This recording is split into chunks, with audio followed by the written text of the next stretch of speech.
مساء الجمال على كل مشاهدين قناة النهار. أهلا بيكم في حلقة جديدة من برنامجكم المعمارجي. النهاردة هنروح معاكم من قلب نيويورك مدينة الأنوار لدبي مدينة المستقبل اللي بقت أيقونة عالمية بسبب مشاريعها المعمارية القوية. هنكتشف مع بعض تفاصيل أشهر وأهم مشاريعها المعمارية. هنبدأ النهاردة بأول مبنيين وهم برج خليفة ودبي مول.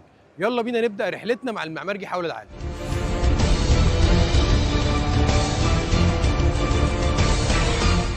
احنا واقفين دلوقتي قدام ايقونه معماريه غيرت شكل دبي ومفهوم ارتفاعات المباني كلها، وهو برج خليفه، اطول مبنى في العالم بارتفاع حوالي 830 متر، يعني اكتر من نص ميل في السماء. بدأ انشاؤه سنه 2004 وتم افتتاحه رسميا في 2010 بتكلفه 1.5 مليار دولار كجزء من رؤيه دبي للتحول من اقتصاد نفطي لواجهه سياحيه واستثماريه عالميه. البرج اتصمم بقياده المهندس ادريان سميث من مكتب اس او ام، وهو نفس المكتب اللي صمم برج ويلس ومركز التجاره العالمي. والهدف كان تصميم برج ذكي يجمع بين الجمال والقوه ويقاوم الظروف المناخيه، مش بس كسر الارقام القياسيه. فاستوحى تصميمه من زهره صحراويه على شكل حرف واي، وده واضح في التكوين الثلاثي اللي بيقاوم الرياح. ده غير انه استخدم في انشائه نظام القلب الخرساني المدعم وواجهات زجاجيه خاصه عشان تتناسب مع طبيعه مناخ المدينه. برج خليفه من جوه عباره عن عالم متكامل لوحده، فبيضم اكتر من 160 طابق تشمل وحدات سكنيه ومكاتب.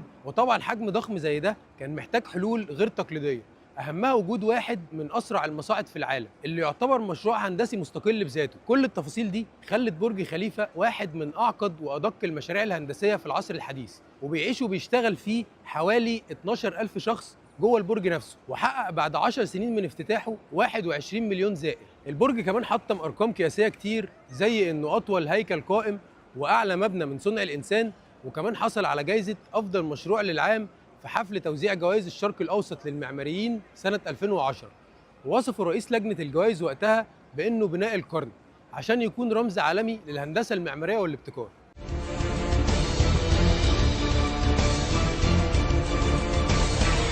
تعالوا بقى نتكلم دلوقتي عن دبي مول، واحد من أكبر مراكز التسوق في العالم، واللي صمم مش بس للتجارة لكنه كمدينة كاملة. وتم إنشاؤه بتكلفة حوالي 20 مليار درهم إماراتي. ابتدى تنفيذ المول ده في 2004، ونفذته تحالفات شركات عالميه باشراف شركه دي بي اركيتكتس بهدف خلق تجربه متكامله للزوار تجمع بين التسوق والترفيه والمعمار الذكي. افتتحوه سنه 2008 وهو بيضم 4 طوابق واكثر من 1200 متجر، بيغطي مساحه تزيد عن مليون متر مربع، مع تصميم يراعي الاستدامه والحراره من خلال المساحات السطحيه المنخفضه. والزجاج المزدوج مستخدم بشكل محدود في اماكن معينه عشان يدي لمسه معماريه ويبرز المناظر الطبيعيه بره المول. وكمان المناور متصممه بطريقه ذكيه لتجنب حراره الشمس. داخليا بقى فالمول بيوفر مساحات ضخمه وسهوله في الحركه، ومعمول فيه حلبة تزلج أولمبية وواحد من أكبر أحواض الأسماك في العالم، غير الشلالات والسينمات ومناطق الألعاب، عشان يقدر أي حد يعيش فيه تجربة يومية كاملة. دبي مول حطم أرقام قياسية في موسوعة جينيس، منها وصوله ل 111 مليون زائر في 2024، وخد جوائز كتير جدا زي جايزة أكبر مول تجاري في العالم وجايزة تانية عالمية لتصميمه وابتكاره في مجال التجزئة والإضاءة. والحقيقة إن تكوين وسط دبي سواء برج خليفة أو دبي مول أو النافورة الراقصة بيعكسوا رؤية المدينة في تحول العمارة من مجرد مباني لتجربة اقتصادية ومعيشية متكاملة، عشان يكون المكان عبارة عن قلب حياة المدينة وجاذب عالمي للسياحة والاستثمار. وبكده نكون خلصنا رحلتنا في داون تاون دبي، من أطول برج في العالم لأكبر مول تجاري.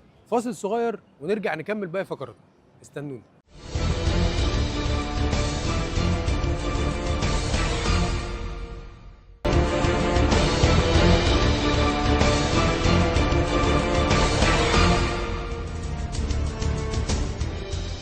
ورجعنا لكم بعد الفاصل ومكملين معاكم فقرتنا الثانية، معلومة جديدة من المعمارجي.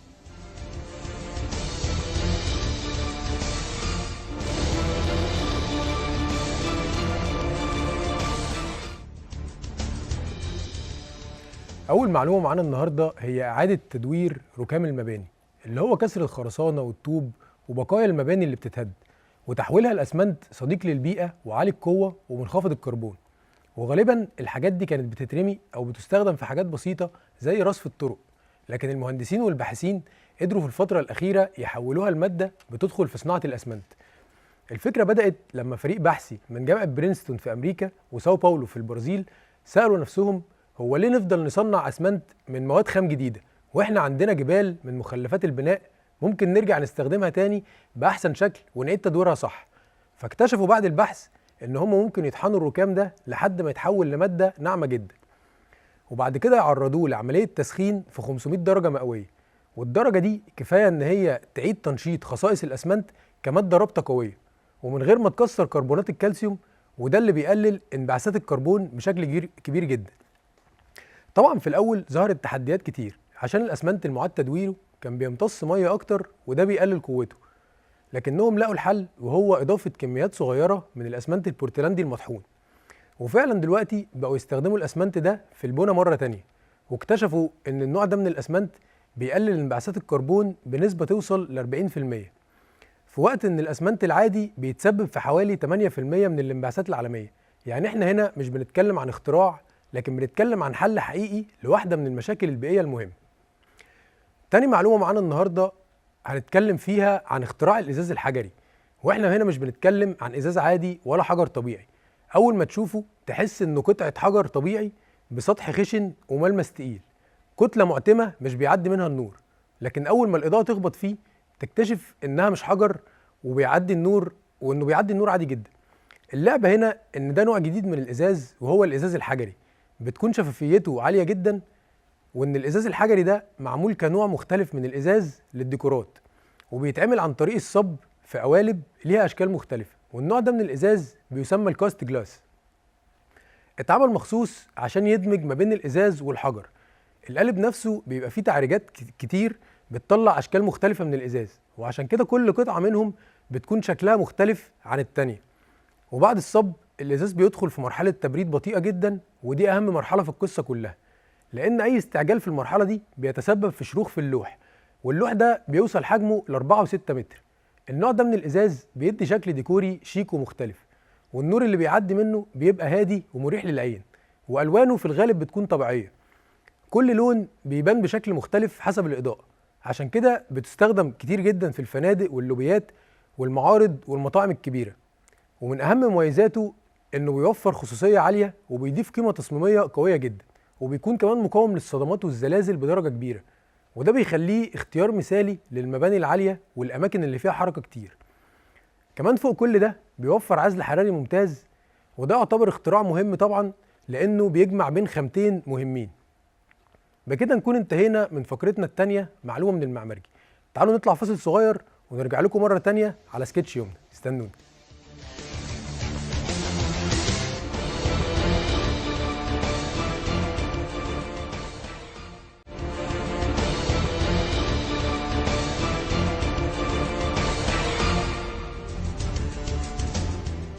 ورجعنا لكم من الفاصل مع فقره سكتش يومنا.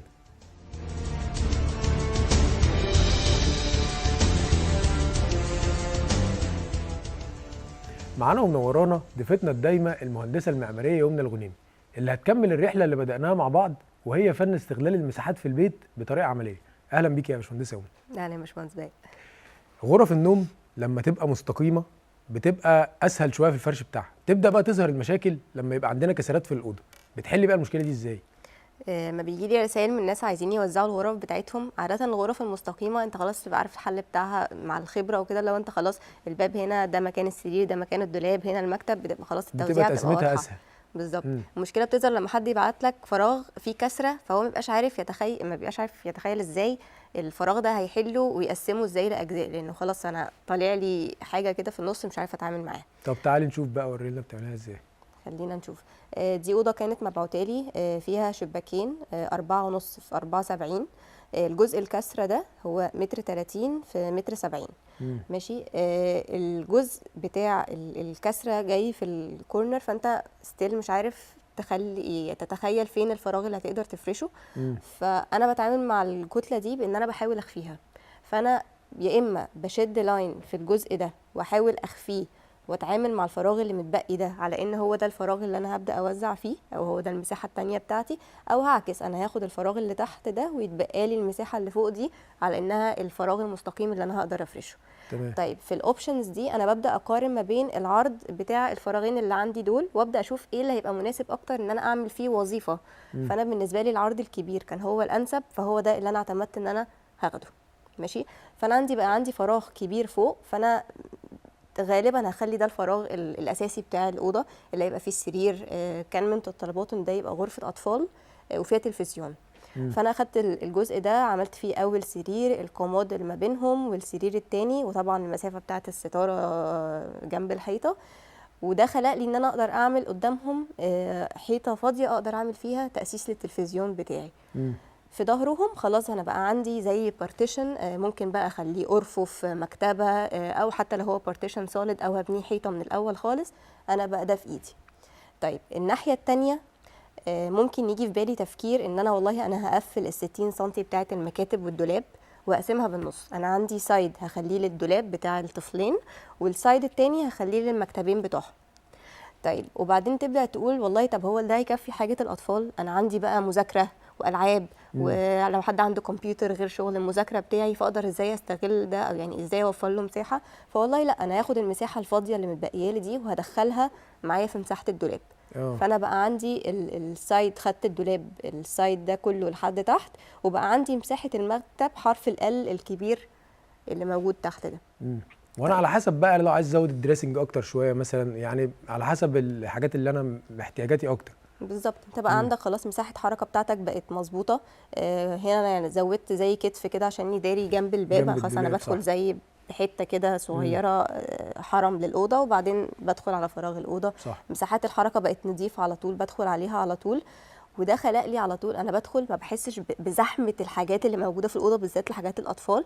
انا بقى عندي جزء نظيف هادي خالص اول ما بدخل، والكركبه والزحمه والمذاكره والكتب والكلام ده كله خلاص انا خلقته في سايد تاني وداريته، وبقى التعامل معاه بقى احسن حل بكتير. جميل بصراحه، حل جميل. قدرنا نعمل زونز مختلفه ونقسم المكان، نستغل مساحته، مكان للنوم منفصل، مكان لللبس، مكان للمذاكره واللعب للاطفال.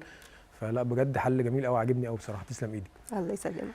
اسف يا باشمهندسه يومنا احنا وقتنا خلص، بس بشكرك على المعلومات الجميله دي. ان شاء الله الحلقات اللي جايه كمان تبقى جايبه لنا معلومات احلى وافكار اكتر. شكرا. دلوقتي بقى نطلع فاصل ونرجع لكم تاني مع فقره 2 شاي.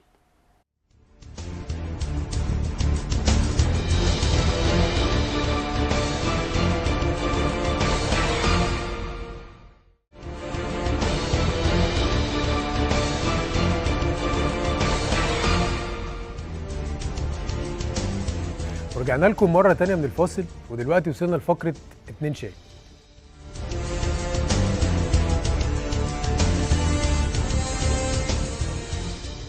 معانا ومنورنا المهندس المعماري أمير درغام، ارت دايركتور وفاوندر نوفلتي ديزاين ستوديو، وباشمهندس اسلام العوضي هيد اوف انجينيرنج اند كو فاوندر نوفلتي ديزاين ستوديو.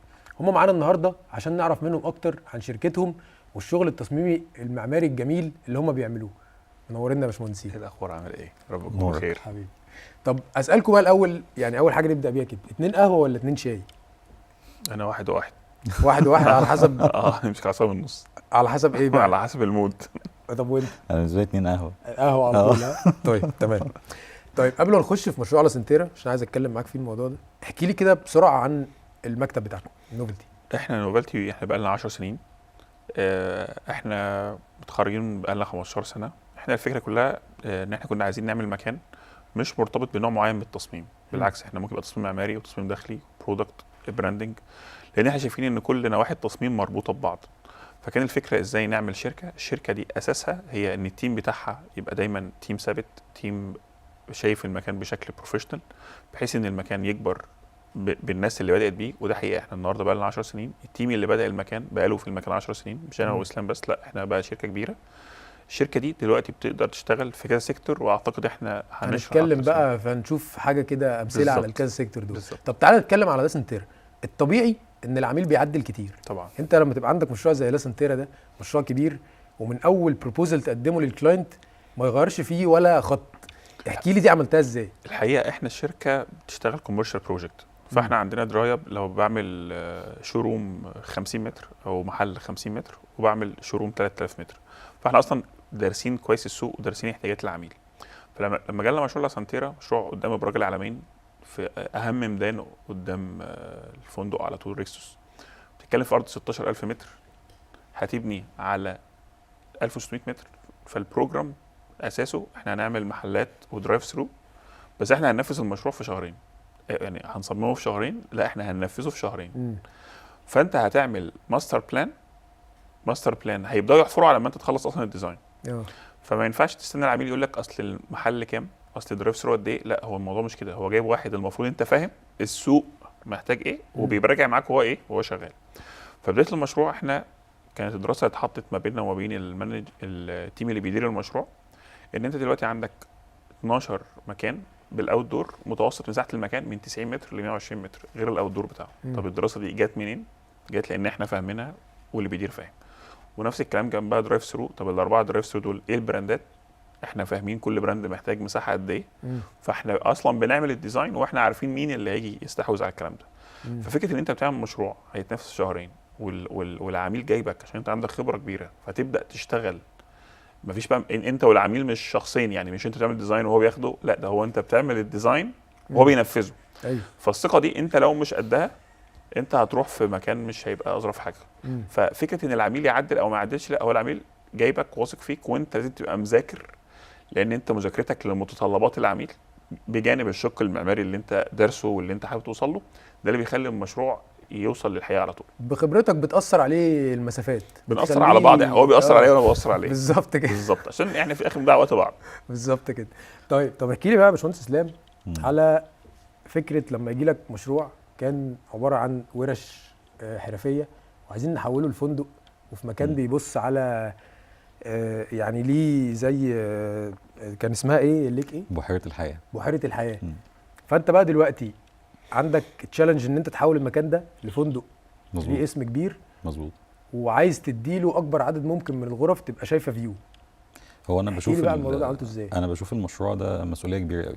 اولا هو مكان فريد في القاهره، هي بحيره موجوده من ايام الفراعنه، سواء بحيره عين السيره او بحيره عين الحياه.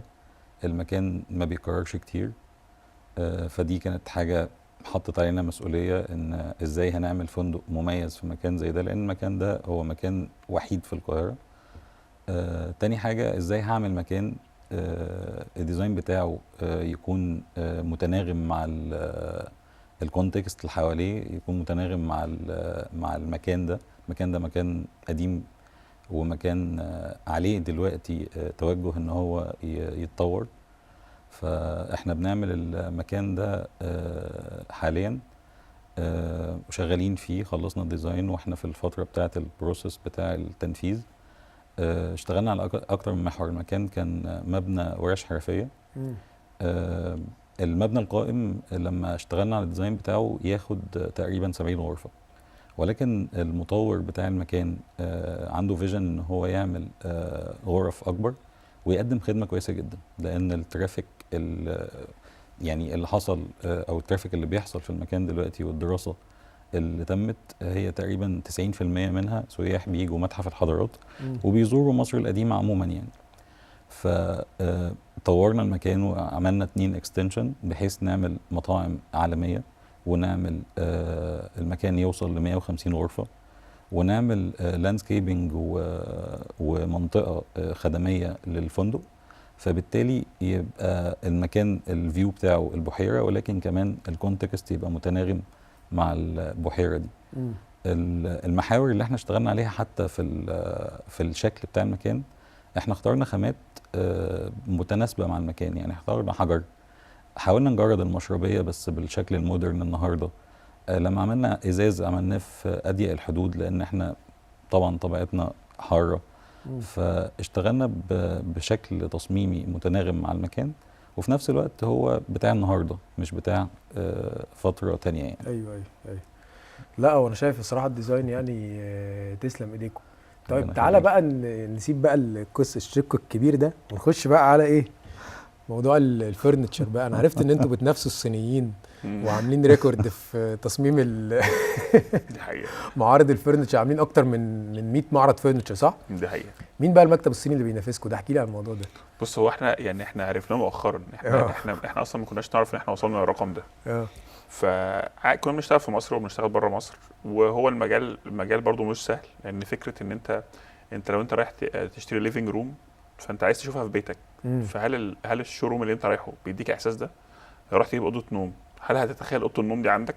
ودايما عندك الحته اللي هي بتاعت انا شفت هنا حاجه في المعرض لما وديتها عند البيت مش ده اللي انا شفته. ايوه صح. فالتيرنينج بوينت اللي احنا عملناها اللي خلتنا بدانا نتخصص في الكلام ده ان احنا فهمنا العميل عايز ايه. واول شروم عملناه هو كان المفروض مثلا هيفتح ويبيع باكس، في اول شهر باع ب5 اكس. باع ب5 اكس ليه؟ لان الشوروم نفسه ورى الناس المنتج بشكل مختلف. الفرنتشر مش برودكت صغير، ما انتش رايح تجيب موبايل، ما انتش رايح تجيب حاجه، انت رايح تجيب منتج كبير هتسكن فيه، منتج هيقعد معاك فتره طويله. فالعميل اصلا جاي خايف. ايوه. والمعروض كتير. فاحنا بدانا نخلي العميل يخش في اكسبيرينس مختلفه، هو ما بيزهقش. هو لو راح مثلا شوروم 500 متر ستيل كبيره، طب لو راح 1000 متر كبيره جدا، طب لو راح 5000 متر لا انا اصلا هنسى انا كنت جاي اجيب ايه. صح. فاول فتره عملناها احنا عملنا حوالي من 10 ل 20 شوروم احنا بنعملهم، احنا بنجرب. بعد كده لقينا بنفسنا بنطلب في حاجات كبيره، فبدا الموضوع يعجبنا. هو مفيش ريفرنس، يعني انت لو دخلت عملت سيرش على شوروم فرنتشر ديزاين هتلاقيهم بيحطوا بيرصوا الحاجه وخلاص. بيرصوا حاجه وخلاص. هتروح معرض هتلاقيهم برضو بيرصوا حاجه وخلاص. فبدانا نفهم طبيعه العميل، بقينا نروح المعرض اللي احنا عاملينه نقف نتفرج العميل بيعمل ايه، بيقف فين، يتحرك فين، عشان تخلق له اكسبيرينس مناسبه ليه، تساعد صاحب المعرض وفي نفس الوقت هو برضو يبقى حاسس ان هو في بيته ويبقى شايف الحاجه بالزبط. قبل ما طب لو انت بتعمل 5 شوروم في نفس المكان ازاي هتخليهم مش شبه بعض؟ فبدا يحصل منافسه انترنالي اصلا عندنا في الشركه. فبتشتغل مع براند بيبيع الحاجه مثلا ب2 اكس وبيخاطب اي كلاس، وبراند بيخاطب السي، والاثنين قريبين من بعض. طب انت هتعمل الاثنين ازاي؟ فانت ما بقتش بس بتعمل ديزاين، انت بتعمل براندنج مع الديزاين، وبتفهم العميل ده وبتفهم العميل ده، ده بيفرش في مساحه معينه وده بيفرش في مساحه معينه. قعدنا فتره كبيره احنا مش مركزين، يعني احنا بنشتغل بس تمام يعني. فجينا فتره جالنا مكان من بره مصر بيقول لك احنا جايين لكم مكان 5000 متر. فتمام، فاحنا بنتكلم عادي 5000 متر تمام. ف 5000 متر دور واحد ده يعني ده مول مش محل، هو محل هو شوروم واحد. فبدأنا نتكلم معاه فقال لي احنا اصلا بكرمكم مكتب صيني. فقلت له حضرتك يعني، فدخلنا لقينا مكتب فظيع جدا. قال لي بس انتوا اقوى منهم بكتير. فاحنا طبعا بالطيبه بتاعتنا كده اللي هو ايه بجد احنا اقوى؟ قال لي لا انتوا اقوى بكتير، ده انتوا اصلا فاهمين، انتوا قلتوا اللي انا عايزه، انا اصلا ما سالتكوش على حاجه. فبدأنا بقى نخوض في البروسيس وهم كانوا شغالين قدامنا، يعني هو ما اتفقش معانا احنا بس، لا احنا اتفقنا على الاثنين. هو بدأ يفهم ان احنا مش بنعمل ديزاين بس.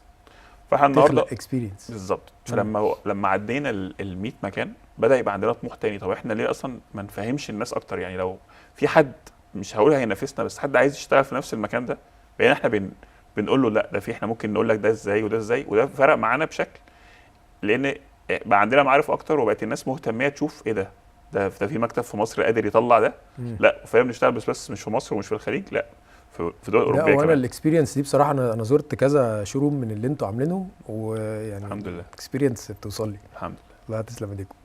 طيب تعالى بقى يا باشمهندس اسلام نتكلم عن مشروع تاني من المشروعات الكبيره اللي عملتوها. انت عندك مشروع مساحته 8000 متر وفي 3000 موظف شغالين في الريل استيت، هم اصلا مضغوطين نفسيا. فانت عندك انا حاسس بالضغط من هنا يعني متخيل ان في تشالنج كبير جدا ان ازاي تخلي الناس دي تبقى قاعده في مكان مرتاحه، دخولهم وخروجهم باماكن البريك بتاعهم بالفاسيلتيز الاربعه المختلفه اللي في المشروع. فاحكي لي عن التشالنج ده عملتوا فيه ايه؟ بص خليني اخد كلمتك وابدا منها. هو فعلا ضغط يعني. احنا اول مره زرنا الشركه دي زرناها من 3 سنين وعملنا لهم زي موك اب كده دور في مبنى. فاول ما زرناهم لقينا ان كل شخص في الشركه او كل شخص من السيلز او البروكر اللي قاعد في الشركه قاعد في 60 سم ومعاه ورقه ومعاه تليفون وبيكلم العملاء، ومعاه تليفونات وبيكلم العملاء وقاعدين في مكان شبه مظلم ودوشه جدا وارضيه بورسلين وسقف مش عارف ايه والمكان فيه ضجيج. فطبعا كانت مشكله صاحب الشركه وقتها ان التيرن اوفر عالي، محدش بيفضل قاعد في الشركه كتير. دي حاجه. الحاجه الثانيه هو عايز يتوسع ويكبر ويعمل فرانشايزز، فمش قادر يعمل ده بالشكل ده من الديزاين. فلما بدأنا على المشروع ده فكرنا ان احنا عندنا مساحه كبيره زي دي وهو عنده متطلبات، هو عنده شركه ديفلوبر وعنده الاتش كيو بتاعته او الاداره بتاعه الشركه بتاعته وعنده اكتر من فرانشايز والمساحه الحمد لله كويسه. فبدأنا نفكر ان احنا نعمل اوبن سبيس. الاوبن سبيس ده هيبقى موكيت عشان شويه يكتم الصوت، الاسقف هتبقى ايكوفون فما تمتص الصوت. بدأنا نشتغل في الاوبن سبيس ده بنفصله بس مش بحوائط، بنفصل الاوبن سبيس دي بايكونز هم بيحتاجوها، احنا مسمينها ايكونز، ولكن هي عباره عن ميتنج روم وغرفه المدير بتاع كل فرانشايز. فبالتالي هم قاعدين في اوبن سبيس، بس هم مش سامعين بعض وهم شايفين بعض. ده شويه بيدي للمهنه دي حماس. يعني بيخلي البروكر اللي عمل ديل يشوف البروكر التاني عايز يعمل، وده معاه عميل في الميتنج وده ما معهوش. ففكره ان احنا نعمل اوبن سبيس عباره عن 2000 متر 1 فلور في ما لا يقل عن 500 600 بني ادم قاعدين بيشتغلوا، وعندهم الفرصه ان هم يسمعوا بعض وما يتضايقوش، وعندهم بريك اريا، وعندهم المدير بتاعهم جنبهم، وعندهم ميتنج بيحضروا فيها في نفس الفلور.